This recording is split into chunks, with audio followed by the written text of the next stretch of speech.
성경에는 정말 다양한 많은 사람들이 등장합니다. 그리고 그 사람들의 많은 이야기, 더 많은 다양한 이야기가 성경 안에는 담겨져 있습니다. 여기에는 은혜로운 이야기, 아름다운 이야기, 멋진 이야기도 있지만 또 동시에 좋지 않은 이야기들도 성경 안에는 기록되어 있습니다.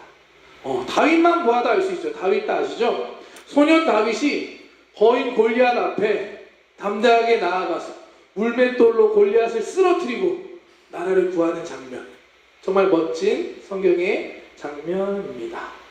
그런데 성경은 다윗의 이런 멋진 모습과 함께 동시에 다윗의 연약한 모습, 아니 추악한 죄의 모습도 동시에 기록하고 있습니다. 다윗이 자신의 충성스러운 신하 우리아의 아내 밧세바를 강간한 이야기, 또 그 일을 덮기 위해서 우리아를 전쟁터에서 죽게 하는 이 모든 이야기가 성경에는 함께 기록되어 있습니다.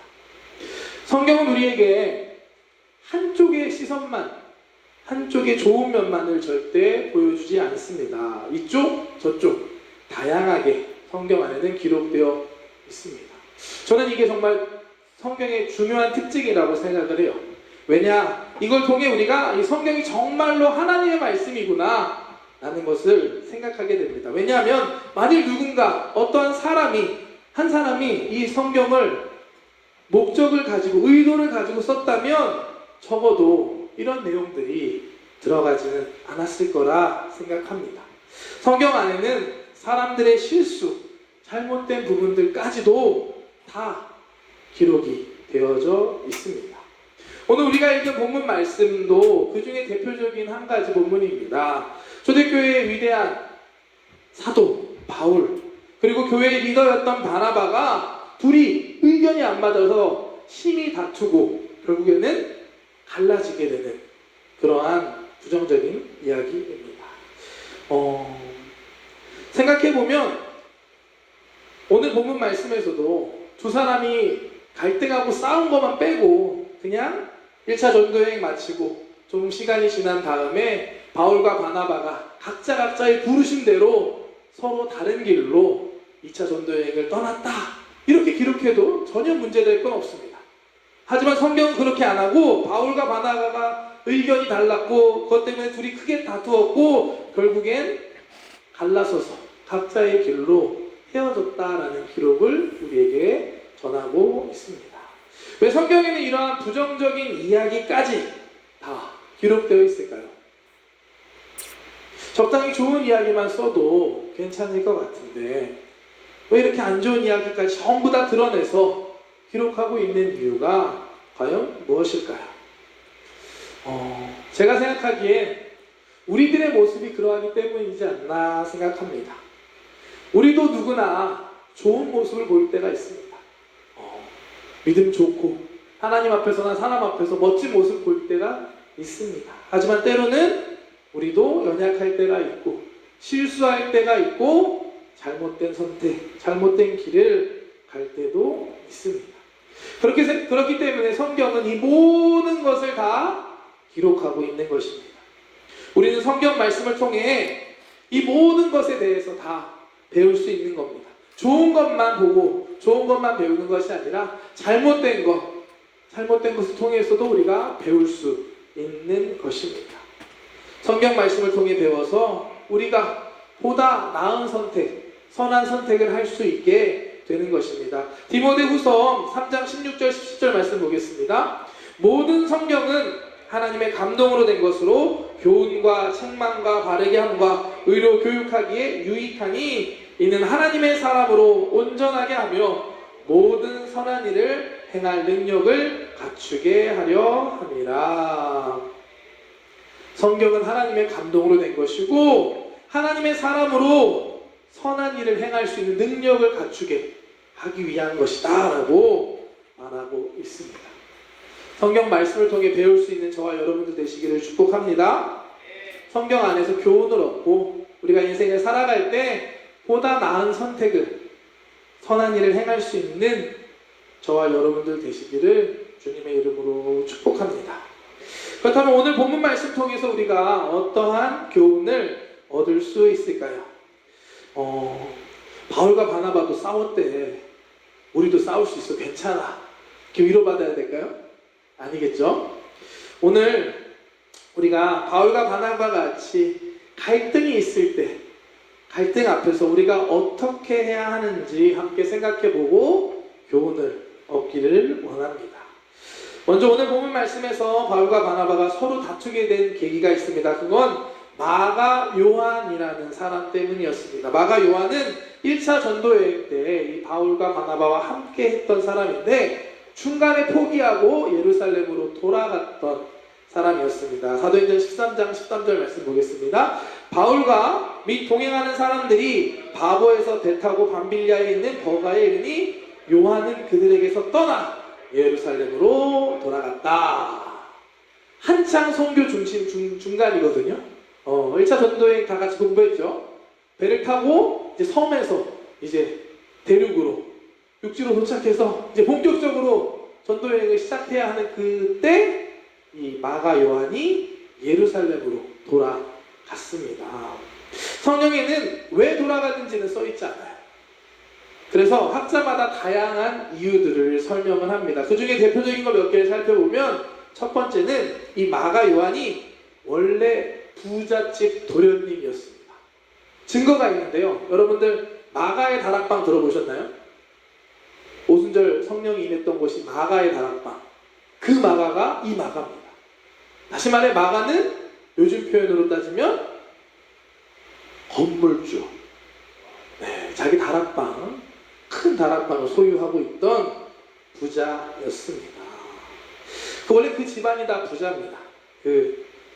바나바도 부자였고 바나바의 조카 이 마가였는데 이 부잣집의 도련님이었기 때문에 바울과 함께한 전도 여행이 힘들었고 계속해서 더 힘들다 보니까 못 견디고 예루살렘으로 도망갔다 라는 의견이 하나가 있습니다. 또 한 가지는 우리가 1차 전도여행 함께 공부했는데 이 선교의 주도권이 원래는 바나바였다가 점점 바울로 바뀌는 것들을 우리가 봤습니다. 그래서 처음에는 바나바와 바울이라고 소개됐던 사람들이 점점 뒤로 갈수록 바울과 바나바로 순서가 바뀌었습니다. 방금 말씀드렸던 것처럼 이 마가 요한은 바나바의 조카였습니다. 그런데 우리 삼촌, 우리 바나바 아저씨가 원래는 리더였는데 언젠가부터 바울 중심으로 바뀌는 이 상황이 마음에 안 드니까 불만이 생겨서 선교를 포기하고 돌아갔다라는 주장도 있습니다.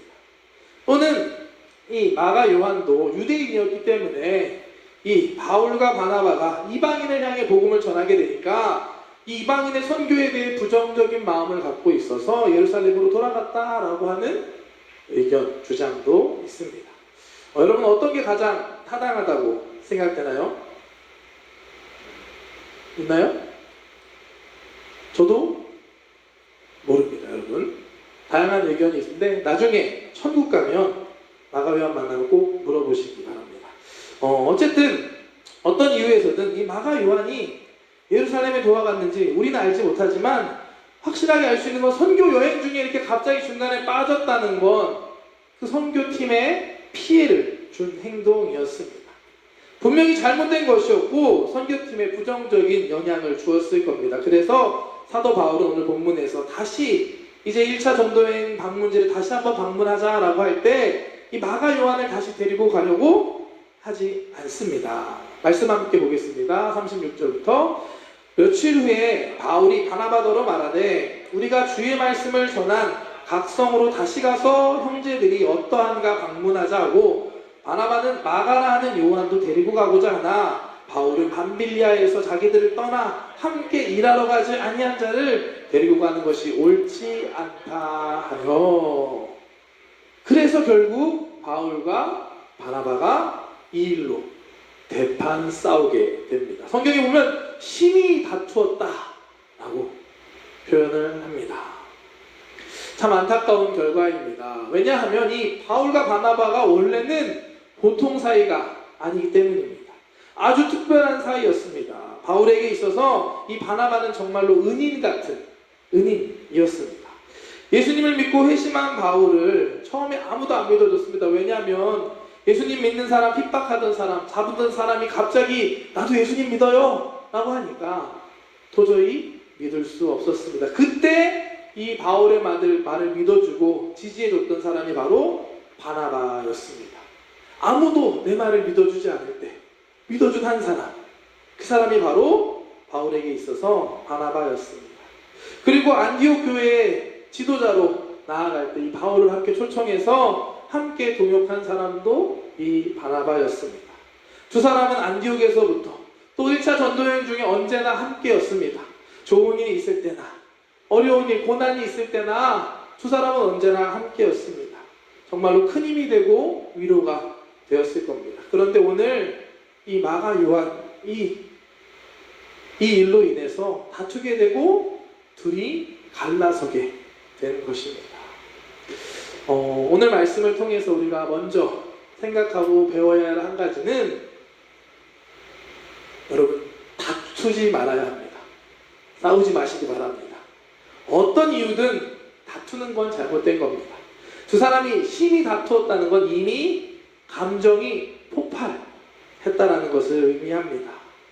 사실 우리가 함께 사역을 하고 다양한 사람들과 함께 하다 보면 나랑 생각이 좀 다른 사람들을 만날 때가 있습니다. 잘 이해가 안 될 때도 있는데 이때마다 다 다퉈서는 안 됩니다.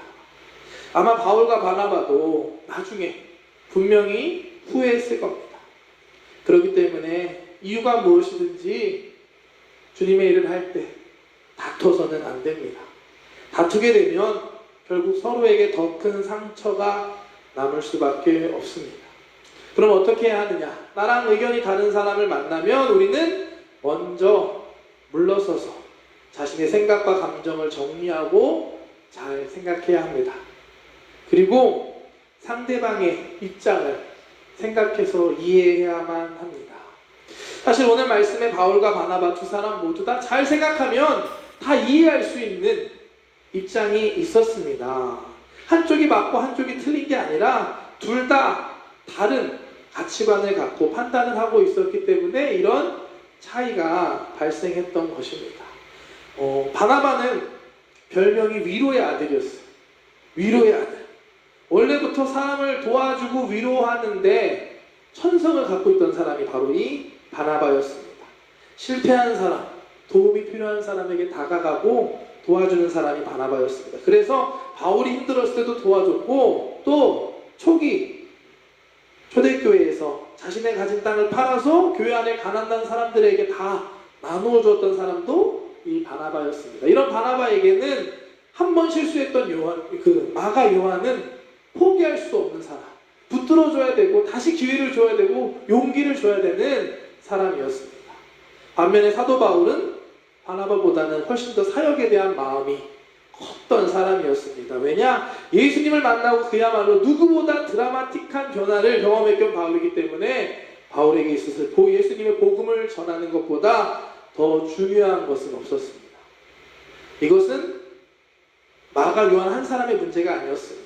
바울이 전도 여행을 통해 선교를 통해 만날 더 많은 수많은 영혼들이 달려있는 문제였습니다. 그래서 바울은 성교를 위해 방해가 되는 것은 가능하면 피하고 싶었습니다. 그래서 바울은 마가 요한을 데려갈 수 없었습니다.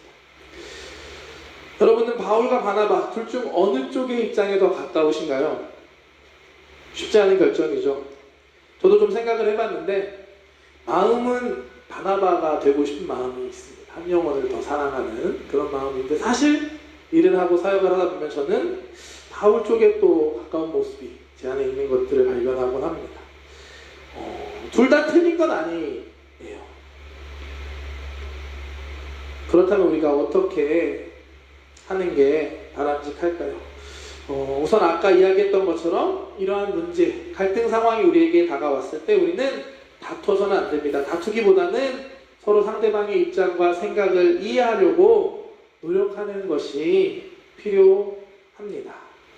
어제 우리 청년부 지체 2명이 결혼을 했습니다. 그 결혼식 주례사 어떤 담임 목사님께서 주례 가운데 이런 말씀을 하시더라고요. 여러분, 이해하면 용서할 수 있고 용서하면 사랑할 수 있습니다. 그 문장이 저한테 딱 꽂혔어요. 맞는 말씀이죠. 이해하면 용서할 수 있습니다. 또 용서하면 사랑할 수 있습니다. 그렇기 때문에 우리는 상대방을 이해하려고 노력해야 합니다. 이해하려고 노력할 때 용서할 수도 있고 그 사람을 더 나아가 사랑할 수도 있습니다. 나와 다른 생각과 가치관을 갖고 있는 지체를 만났을 때 먼저는 기도하고 또한 그 사람을 이해하기 위해 노력할 수 있는 우리 청년들 되시기를 축복합니다. 바로 감정을 폭발시키고 화를 내는 것이 아니라 조금 시간을 두고 지혜롭게 생각할 수 있는 여러분 되시기를 축복합니다. 또한 한 가지, 하나님이시라면 어떻게 할까라고 생각해 볼 수 있는 지혜가 여러분들에게 있으시기를 축복합니다. 오늘 말씀 바울과 바나바, 하나님이 보셨을 때 어떨까요? 제가 생각하기에 하나님께서는 바울도 사랑하고 바나바도 사랑하셨을 것 같습니다. 두 사람 다 생각 자체가 나쁘지가 않아요. 기본 가치관 판단 기준이 영혼을 구하는 거였습니다. 바나바에게는 마가의 영혼, 바울에게는 선교지에 나가서 만날 그 영혼들. 그렇기 때문에 하나님께서 두 사람 다 귀하게 여기시고 사랑하셨을 겁니다. 오히려 이 두 사람이 싸우는 모습 때문에 아마 하나님은 가장 많이 안타까워 하셨을 것입니다. 하나님이라면 어떻게 하셨을까 생각해 봤는데요. 아마도 바울에게 더 잘 어울리는 동역자를 붙여주셨을 것 같습니다. 그리고 바나바에게는 마가 요한과 함께 있게 하셔서 마가 요한이 바나바 옆에서 더 배우고 성장할 수 있게 하셨을 겁니다. 오늘 말씀 보면 실제로도 하나님께서는 그렇게 이끌어 가십니다. 바울은 신라라는 새로운 동역자를 만나서 신라와 함께 새로운 여행을 떠나게 됩니다. 고난 가운데도 함께 찬양했던 사람이 바로 신라였습니다. 또 바나바도 마가 요한을 데리고 구브로 지역으로 떠나가게 됩니다. 사도행전 39절 말씀부터 보겠습니다. 서로 심히 다투고 피차 갈라서니 바나바는 마가를 데리고 배 타고 구브로로 가고 바울은 신라를 택한 후에 형제들에게 주의 은혜의 부탁함을 받고 떠나 수리아와 길리기아로 다니며 교회들을 견고하게 하니라. 아멘. 결국 하나님께서는 모든 갈등을 통하여서 합력하여 선을 이루어 주십니다. 바울과 바나바는 갈라서지만 결국 이를 통해 한 개였던 선교팀이 두 개로 늘어나게 되고 각자 다른 방향으로 1차 전도 여행지를 다시 방문하고 그곳에 있는 교회와 성도들을 견고하게 합니다. 또한 바나바와 함께 있던 이 마가 요한도 나중에는 성장해서 바울에게 동역자라고 인정도 받게 되고 베드로에게는 믿음의 아들이라 불릴 정도로 또 우리가 아는 마가복음을 기록할 정도로 귀한 하나님의 사명을 감당하는 사람으로 성장하게 됩니다. 결국 하나님께서는 이 바울과 바나바 두 사람 모두 각자의 기질과 가치관대로 사용하시고 하나님의 뜻을 합력하여 선을 이루어 주셨습니다. 우리 안에도 하나님께 동일한 은혜를 주실 줄 믿습니다. 함께 다양한 이곳에 많은 청년들이 함께 예배하고 있는데요. 우리가 함께 하다 보면 나랑 좀 다른 사람을 만나게 됩니다. 그때마다 화나고 그 사람을 미워하는 것이 아니라 그 사람을 이해하기 위해 힘쓸 수 있는 우리 청년들 되시기를 축복합니다. 또한 하나님의 마음으로 그 사람을 바라볼 때 정말 하나님께서 우리를 통해서 더 놀라운 일을 이루실 줄 믿습니다. 또 한 가지 생각해 보고자 하는 게 우리 나 말고 다른 사람과 갈등하는 것보다 어떻게 보면 우리 안에 또 하나의 문제는 내 안에 두 개의 마음이 있어서 갈등될 때가 또한 있다라고 생각합니다. 오늘 말씀을 보면 하나님께서는 결국엔 합력하여 선을 이루어 주셨습니다. 우리 성가대가 아름다운 찬양해 주신 것처럼 하나님께서는 선한 목자시고 우리의 삶을 이끌어 가십니다. 우리의 마음속에 갈등되는 상황들이 있을 때 낙심하거나 답답해하기보다 하나님 앞에 내려놓고 기도할 수 있는 우리 청년들 되시기를 주님의 이름으로 축복합니다. 하나님께서 우리 가운데 인도하여 주시고 하나님의 선한 뜻을 이루실 줄 믿습니다. 오늘 말씀 정리할게요. 오늘 성경 말씀을 통해 우리는 많은 교훈을 얻을 수 있습니다. 오늘 말씀 바울과 바나바의 갈등을 통해 갈등이 생겼을 때 우리가 어떻게 해야 하는지 배울 수 있습니다. 우선은 다퉈서는 안 됩니다. 내 감정을 폭발시키기보다는 먼저 상대방을 공감하고 이해하려고 노력할 수 있어야 합니다. 그럴 때 다툼이 아니라 이해할 수 있고 또 용서할 수 있고 사랑할 수 있고 할 수 있고 하나님의 뜻을 이루어갈 수 있는 줄 믿습니다.